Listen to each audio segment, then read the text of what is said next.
Comunitat XBM, un programa del canal de podcast de la xarxa de biblioteques municipals de la Diputació de Barcelona. Benvinguts al programa Comunitat XBM de la xarxa de biblioteques municipals de la Diputació de Barcelona.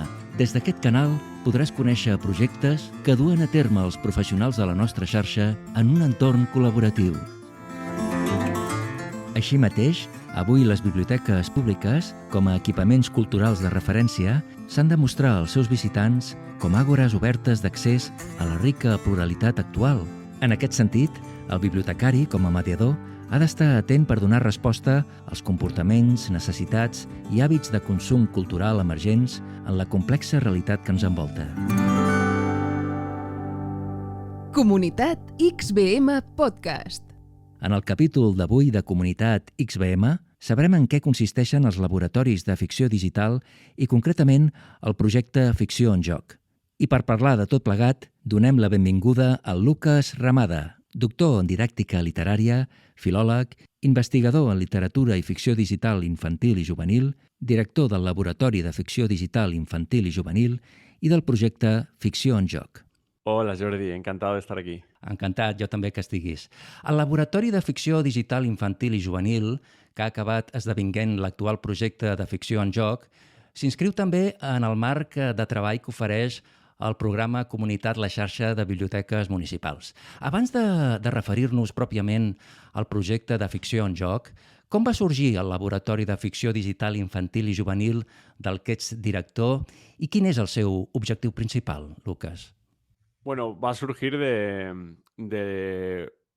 una preocupación y una necesidad tanto por parte de la Diputación como por parte mía como investigador en este campo cultural de empezar a ofrecer dentro de la red de bibliotecas públicas de la Diputación de Barcelona contacto con una serie de obras y con una forma de experimentar el mundo de la ficción digital que no estaba ocurriendo, ¿no? Es decir, todo el mundo de esta franja de edad, en edad de escolaridad obligatoria, entre los 3 y los 16 años, parece que consume regularmente formas digitales de ficción, pero no hay ningún tipo de mediación institucional, ¿no? Entonces hubo un afortunado encuentro entre la búsqueda de nuevos espacios de mediación y de ofrecer a los públicos, ¿no? En su máxima pluralidad este tipo de formas de cultura y una especial atención por mi parte como especialista en el campo y un deseo de que esto así ocurriese, ¿no? Entonces el objetivo realmente es este, ¿no? Y convertir a las bibliotecas públicas de la Diputación de Barcelona en un ágora plural y heterogéneo de las posibilidades estéticas i de disfrute del medio digital.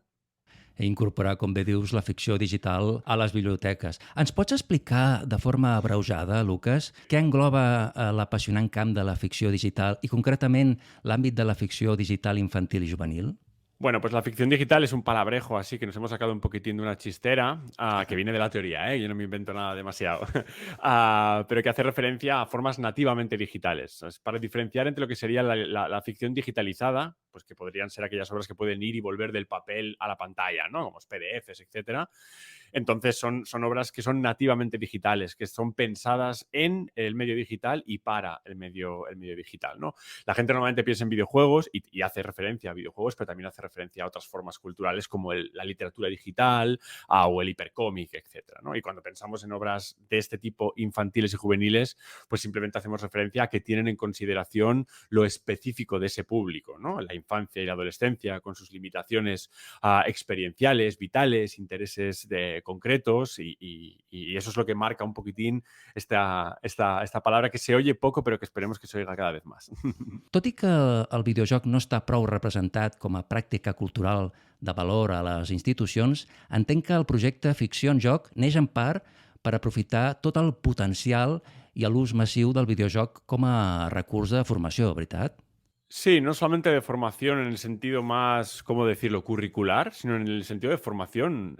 Yo decía antes estético porque es formación estético y artístico. Es decir, es la profunda creencia de que el medio videolúdico del videojuego, la ficción digital en su pluralidad, tiene muchísimo que ofrecer al contacto cultural y artístico que la infancia y la adolescencia tiene diariamente. Y una gran preocupación de que lo haga simplemente con una mirada totalmente dominada por esos datos que tú decías al principio, que están muy bien desde la perspectiva puramente industrial, pero que si no hay un contrapeso desde la perspectiva de mediación cultural y artística, educativa, institucional, al final acaban siendo inercias mercadotécnicas un poquitín problemáticas, ¿no? Al final, si nadie hace nada al respecto, solamente se juega a lo que el mercado dice y eso no deja de ser una especie de limitación. Entonces sí, por supuesto que este és uno de los objetivos y de los motivos fundamentales que nos llevan a hacer este proyecto. Clar, els videojocs són l'element clau per introduir i gaudir de la ficció digital a les biblioteques, oi? Tu entens els videojocs com una forma més de ficció digital i apuntes que actualment és la forma amb més representació, visibilitat i pluralitat estètica dins el context de la ficció digital. Per això consideres que incloure-la dins dels processos de mediació cultural és fonamental.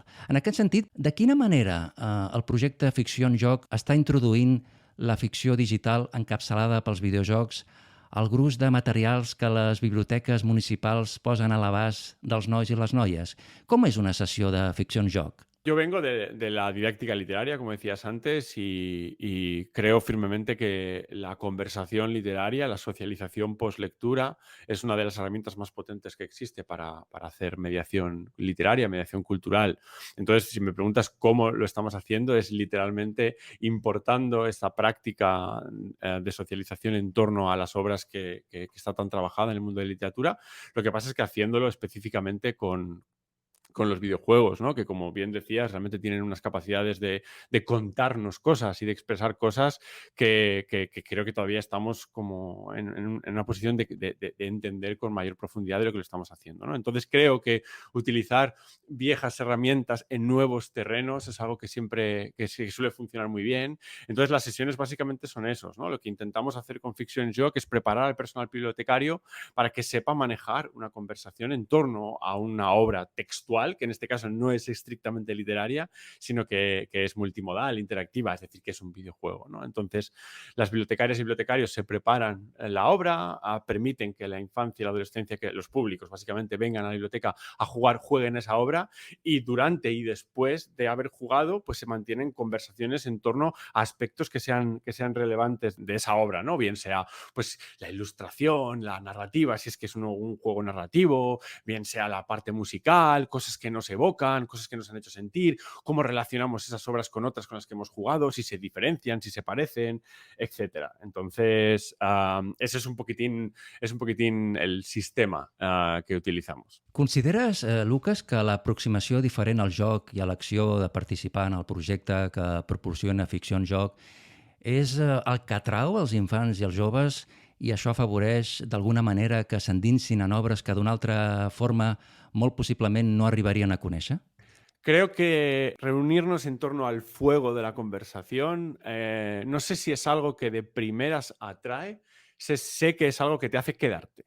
Es decir, la experiencia no solamente, en vez de disfrutar de manera individual algo que quizás en este momento es un poquitín ajeno a tus hábitos y a tus costumbres, y hacerlo de manera recogida, en comunidad, pudiendo compartir esas diferencias, pudiendo encontrar puntos de encuentro y enclaves comunes entre diferentes personas, realmente, y aparte de las experiencias de las bibliotecarias y bibliotecarios que están haciendo clubes de juego lo demuestran, es algo que les interesa muchísimo y que lo ven como una novedad, ¿no? Es esa idea de no estoy jugando solo, sino estoy jugando en comunidad con gente y puedo hablar de cosas de las que normalmente no puedo y disfruto en compañía, ¿no? Incluso a veces la mera gestión de un juego, de una obra, en vez de hacerlo individual, a partir de tu propia capacidad, sino poder negociar con otra persona cómo gestionamos las obras durante una sesión compartida, también les interesa muchísimo, ¿no?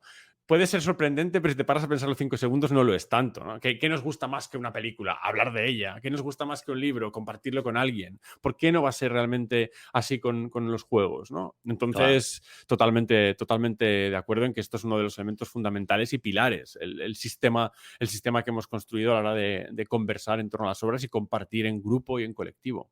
Consideres, Lucas, que l'esperit crític és un dels mantres que prediqueu als professionals de les biblioteques quan expliqueu quin paper tenen aquests espais en la societat de la informació. Així mateix, indiques que l'altre concepte que us defineix és el paper de prescriptors. En aquest sentit, quina importància consideres que té la formació digital en els bibliotecaris d'avui. Com arribeu a la conclusió de la necessitat d'incloure la ficció digital al corpus de formació literària per als professionals que treballen a les biblioteques? Lo creo fundamental básicamente porque lo que hace falta es sincronizar al personal mediador público del sistema bibliotecario con cómo funcionan los ecosistemas culturales del presente en el que están haciendo esa labor de difusión y divulgación de lo cultural. Entonces, me parece que incluir una forma totalmente representativa del presente debería ser una máxima de cualquier proceso de formación y de inclusión de las habilidades y competencias básicas que tenga un bibliotecario contemporáneo, ¿no? Porque no solamente queremos que el personal bibliotecario esté sincronizado con el presente, también queremos que las bibliotecas lo estén. Y para eso hace falta que el personal que trabaja ahí dentro tenga capacidad de gestión con esos fondos, porque encima hay un gran problema. Tú decías antes que también somos prescriptores y prescriptoras, y es claro, porque el circuito crítico está un poquitín roto en el sentido de que cuando pensamos en literatura todo el mundo tiene una serie de herramientas a la hora de seleccionar obras o de pedir recomendaciones o de ir a librerías de barrio, librerías especializadas, bibliotecas de confianza,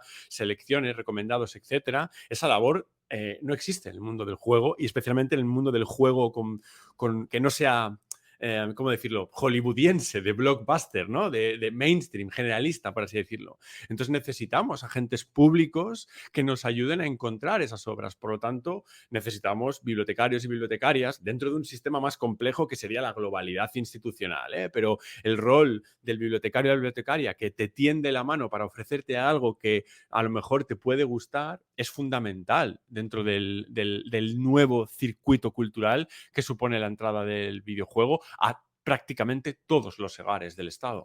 En aquest sentit, Lucas, heu establert diferents itineraris juvenils perquè els joves puguin connectar amb diferents aspectes dels jocs digitals i visquin diferents tipus d'experiències. Quin feedback esteu rebent dels joves i com analitzeu les seves opinions o diferents mirades que expressen sobre les obres? Bueno, lo analizamos en dos partes. O sea, también tiene mucho de investigación, de recerca este proyecto, porque también tenemos que entender cómo funcionan los públicos. No podemos pretender llegar de primeras y cambiar el mundo a pesar de la gente, ¿no? Con una especie de despotismo mediador, ¿no? Todo para la gente, pero sin la gente, ni muchísimo menos. Hay una parte en la que tenemos muy claro que la cosa funciona. La gente repite, los grupos crecen, la sensación que hay es de que están descubriendo una nueva realidad cultural que no conocían, pero que se vincula con una que ya conocían.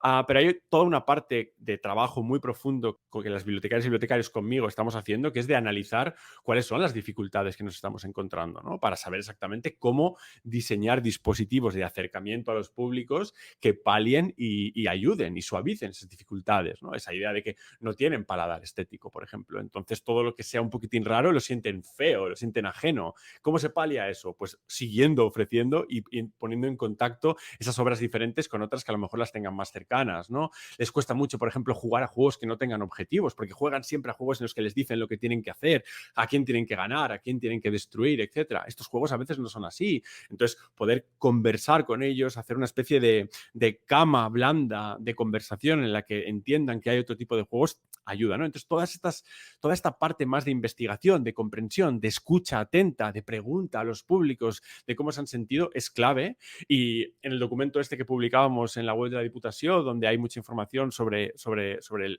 laboratorio de ficción digital el primer año, pues llegábamos a una serie de conclusiones sobre estas posibles brechas, ¿no? Que puede haber entre los públicos generales y esta otra forma de jugar. Y bueno, es un aprendizaje muy interesante que sirve mucho para tener más éxito en el futuro, porque podemos anticiparnos a las problemàtiques. Entenc també, Lucas, que la ficció digital s'utilitza en aquest projecte per obrir nous espais de diàleg entre els infants i el jovent, veritat? Quines són algunes d'aquestes temàtiques que es plantegen en aquests diàlegs? Bueno, intentamos sobre todo que siempre haya un punto de reflexión sobre el mero acto de jugar. Creo que para intentar cambiar formas de jugar tenemos que pensar cómo estamos jugando. Entonces, muchos de estos itinerarios que hemos hecho en los clubes de juego tienen una parte de mera reflexión sobre en qué se parece o en qué se diferencian estos juegos a los que normalmente has jugado. Por eso en el infantil hay un itinerario sobre jugar diferente, en el que lo que hacemos es jugar a obras que te ponen a toquetear la pantalla o a juguetear con las obras de diferentes maneras, individual, en colectivo, narrativo, de encontrar objetos, de perderte, de contemplar, ¿no? Y en la parte adolescente hay una mirada un poquitín más reflexiva, ¿no? sobre qué significa jugar a jugar, muy metaficcional, muy metavideolúdico, cómo estos juegos nos hablan sobre nuestra propia perspectiva de jugar, ¿no? Entonces, estos temas de intentar entender exactamente qué es jugar, por qué nos gusta jugar, por qué queremos jugar de diferentes maneras, es una parte muy importante de estos itinerarios. Doncs Lucas Ramada, felicitats per al projecte, felicitats per la teva feina. Muchas gracias por tus palabras y ahí seguiremos trabajando. Un dels propòsits principals d'aquest podcast Comunitat XBM és promoure la participació dels professionals de la XBM en aquest, el seu espai, un altaveu on els i les professionals de les biblioteques puguin expressar la seva experiència en els projectes cooperatius i la capacitat per emprendre i innovar en la prestació dels serveis bibliotecaris. Comunitat XBM, el podcast de la xarxa de biblioteques municipals de la Diputació de Barcelona. Avui ens acompanya Joan Garrigó, de la Biblioteca El Castell de Vacarisses, Isona Borja, de la Biblioteca del Districte 3 de Terrassa, i Rosa Ferrer, de la Biblioteca Zona Nord de Barcelona. Els escoltem. Tant en l'àmbit personal com a la teva biblioteca, què creus que aporten projectes com els laboratoris de lectura, debat a bat o ficció en joc? Ens ha portat diversificar l'oferta d'activitats, projectant una visió dels videojocs molt diferent a la que la societat merament de consum projecta sobre aquest sector, que massa sovint es veu esquitxat per polèmiques relacionades amb els hàbits de consum i les addiccions. A nivell personal, és engrescador ensenyar a infants i pares a jugar diferent i a triar els jocs amb els que farem els clubs de joc, allunyant-nos de qualsevol pressió comercial de les grans desenvolupadores. Hi ha molts desenvolupadors de jocs independents realitzant títols amb un valor afegit que les biblioteques podem posar en relleu. En l'àmbit personal, participar al projecte Ficció en Joc m'ha permès endinsar-me en un món que desconeixia. M'ha permès aprendre a desenvolupar les meves habilitats com a mediadora en aquest món, el món de la ficció digital, i descobrir com treballen altres biblioteques i companys a aquest projecte. Per la biblioteca, representa un valor afegit a tota l'oferta d'activitats que oferim, tant a infants com a joves, i a consolidar una programació estable i de qualitat al voltant de la ficció digital. Per una banda, a nivell de biblioteca, aquest projecte ens dona impuls a la visibilitat i a la presència del nostre fons especial de videojocs. Aquest projecte ens permet dinamitzar-lo i enriquir-lo amb activitats que fomenten l'experimentació i la descoberta d'altres formes de jugar, ampliant així horitzons cap a formes més plurals d'expressió audiovisual. En l'àmbit personal, per mi és una oportunitat formativa que em permet aprendre a introduir aquesta esfera artística dins de les meves dinàmiques de treball. A la vegada, em fa ser més crítica amb les obres que consumim, gràcies a les trobades periòdiques que fem entre les professionals que participem en el projecte, on les analitzem i compartim les nostres experiències. Explica'ns la teva experiència formativa i personal en el projecte. Des de Gerència de Servei de Biblioteques es va crear un grup de treball de professionals de les biblioteques interessats en la ficció digital i els videojocs. I des de 2020 treballem plegats per dur a terme les nostres biblioteques el que hem anomenat clubs de ficció en joc, sota la coordinació d'un expert en la matèria, que és en Lucas Ramada Prieto. Aquests grups de treball els conformàvem tant gent coneixedora del sector dels videojocs com gent merament encuriosida. Ha sigut potser la millor experiència de treball en grup que he viscut siguent bibliotecari. He format part de les sessions formatives que s'han programat i impulsat des de la XBM, capitanejades per Lucas Ramada, i també a nivell personal he fet alguna altra sessió formativa relacionada amb la temàtica, també amb el Lucas, i també llegir algun llibre relacionat amb la temàtica i seguir a nivell de xarxes totes aquelles persones que envolten una mica tota aquesta temàtica per tal de mantenir-me actualitzada en tot moment. El laboratori de ficció en joc em va cridar l'atenció des del principi, des que ens el van presentar.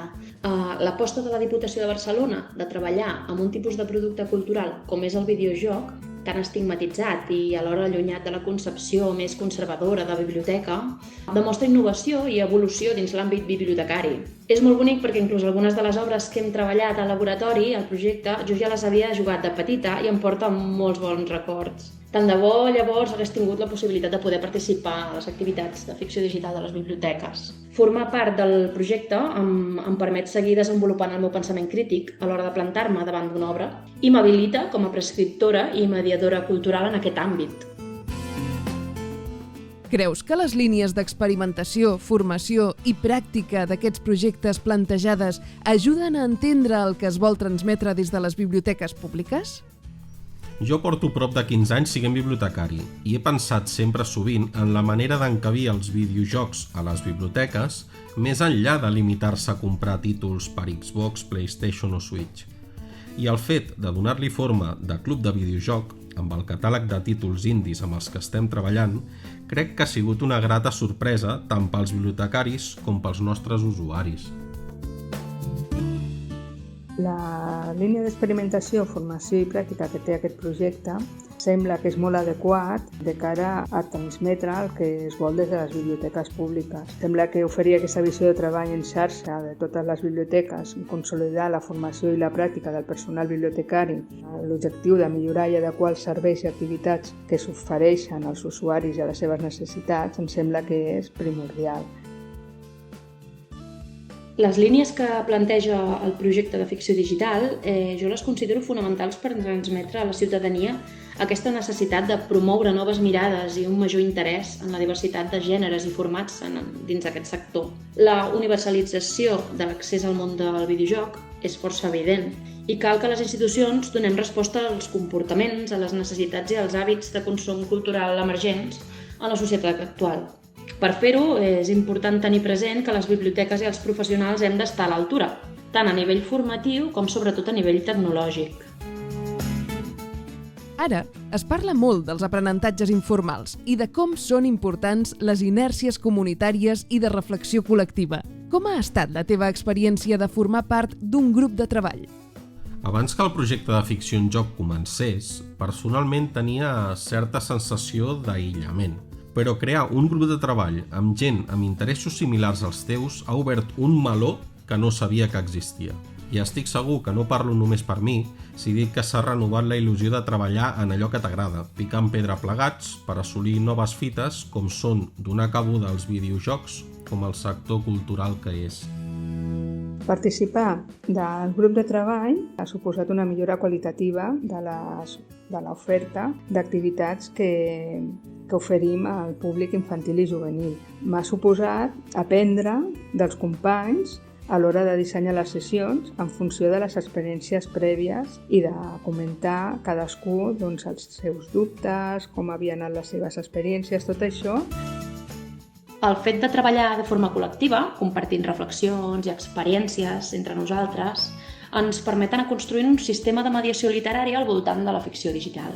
Compartir entre nosaltres la forma en la que interpretem cada obra, la pròpia experiència viscuda en jugar-la, ens permet obrir horitzons i descobrir noves mirades, aprendre, ens permet ser crítics, en definitiva ens fa créixer. T'ha ajudat a aprendre a llegir els públics? A entendre les seves necessitats? Sovint es pot tenir dels bibliotecaris i bibliotecàries una imatge de personal una mica tot terreny, però sovint hem de navegar per aigües profundes poc explorades. Això fa que coneguis els teus usuaris més enllà dels àmbits a què ens tenen acostumats. I és molt enriquidor, per exemple, de veure com un infant acostumat a jugar de forma intensiva i sovint alienada a gaudir d'experiències de joc que li resultin enriquidores. Potser el problema no és tant a què juguen els nostres infants, sinó de quina manera ho fan o si ho fan o no ho fan sols.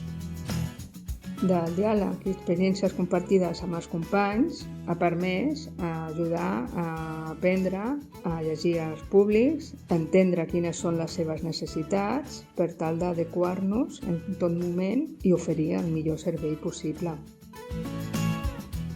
En el meu cas, jo he treballat i segueixo fent-ho amb el públic familiar. Agafo infants de 8 a 12 anys acompanyats pels seus familiars. Em sembla molt important i necessari treballar diferents vessants amb ells a la vegada. Amb els infants a descoberta de nous gèneres, escapant així de les tendències a les que ja estan acostumats. Amb els pares i mares, a trencar l'estigma del videojoc oferint-los obres de qualitat adequades per als més petits. I en general, a que gaudeixin jugant en família, entre petits i grans, dialogant i aprenent junts.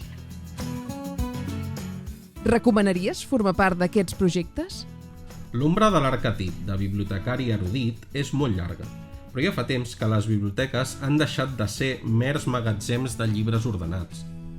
Treballar en xarxa és una finestra a la que ens hi hem d'abocar per tal de conèixer gent amb interessos comuns que poden servir per tenir noves motivacions que al cap i a la fi repercutiran en l'oferta de fons i d'activitats que podem oferir als nostres usuaris. Així que sí, recomano encaridament formar part d'aquests projectes i si no hi són, proposar-los. Recomano 100% participar a aquests projectes que impliquen treballar en xarxa i de manera comunitària, ja que es construeix col·lectivament un projecte on la suma de tots multiplica exponencialment la qualitat, la varietat i l'adequació a nivell general i particular. Ho recomano molt. De fet, no només ho recomano a les biblioteques, sinó també a escoles i a entitats de lleure que treballin amb públic infantojuvenil. Nosaltres, en el nostre cas, la xarxa de biblioteques públiques de Terrassa, ens vam apuntar al projecte des d'un inici amb la participació exclusiva de la Biblioteca del Districte 3, que és la biblioteca on treballo, amb motiu de la nostra especialització en videojocs. Però actualment estem en procés de fer-ho extensiu a les demés biblioteques de la xarxa, incorporant nous professionals al projecte i treballant junts. Comunitat XBM Podcast. Fins aquí aquest capítol de la Comunitat XBM, el podcast de la xarxa de biblioteques municipals de la Diputació de Barcelona, que neix amb la voluntat de donar a conèixer iniciatives i projectes innovadors desenvolupats pels professionals de la XBM.